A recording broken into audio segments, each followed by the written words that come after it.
And welcome to the Ozzstar channel. Today I'm going to talk to you about how I removed and installed a pilot bearing in this Ford Ranger here behind me. A lot of vehicles have the same type of bearing. If you're not familiar, this is what they look like. They're located inside the back of the crankshaft.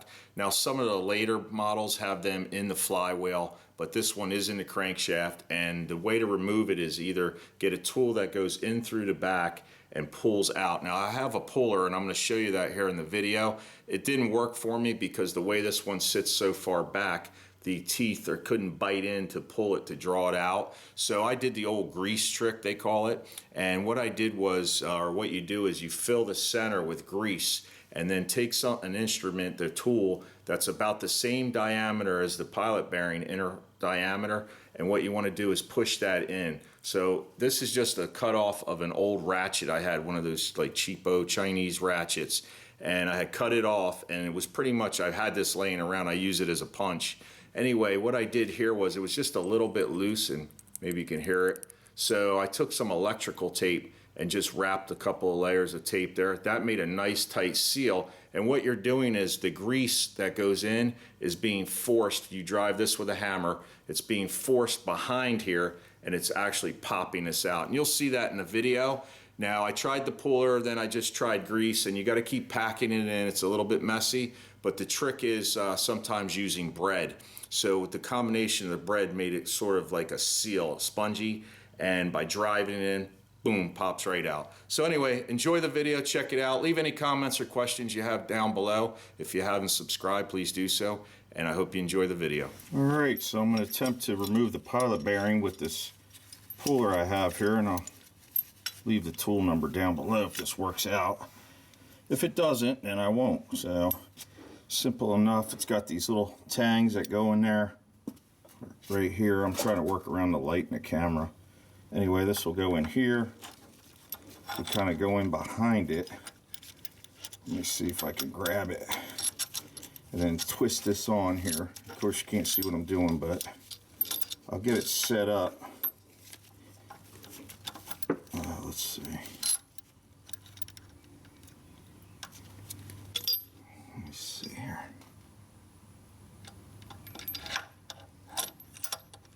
Is this going in deep enough?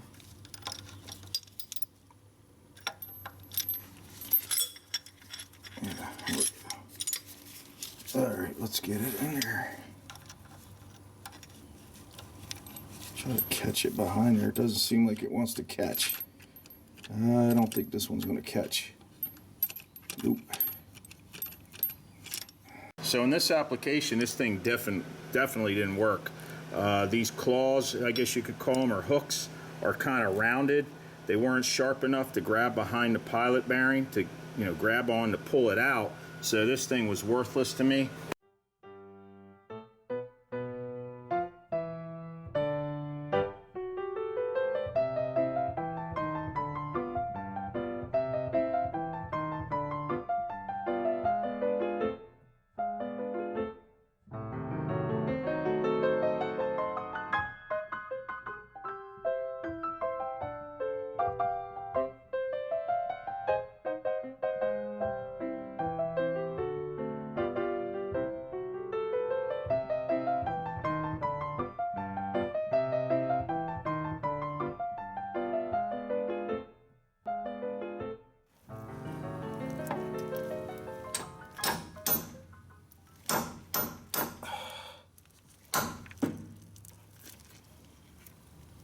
Oh, now she's budging.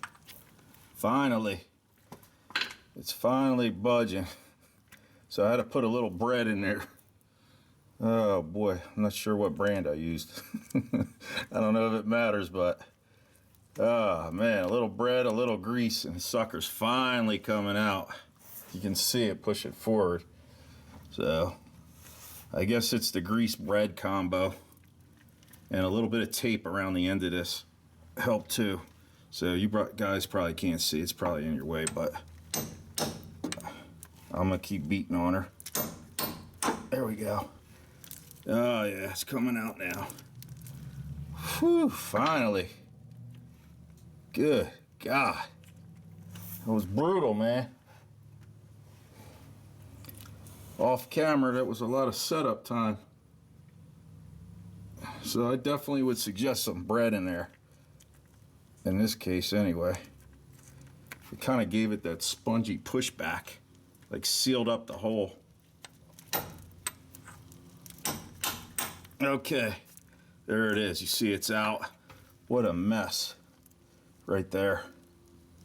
So now I'll spend the next 10-15 minutes cleaning this all out. So got a little drain pan under here. Let me get this big glob of crap out. Ooh, that's pretty. That would taste good with a little jelly on it. Look at that. Let me spray it down now. Get this all cleaned up. We'll get the new one in.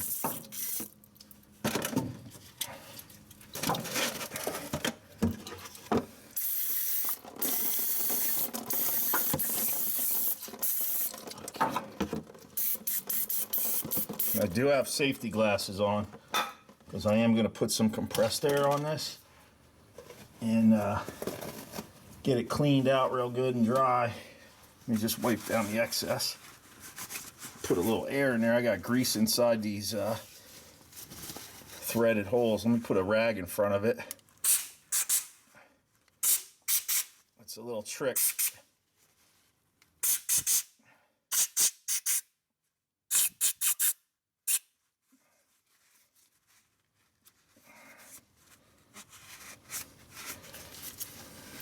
All right, so with that all cleaned out now, here's our new pilot bushing, and it's probably going to be hard for you to see, but if you look at it, there's a seal, almost like an O-ring on one side, not on the back side. That goes in like that. So this needs to be up front, and I just put a little thin layer of grease on there just to help it go in.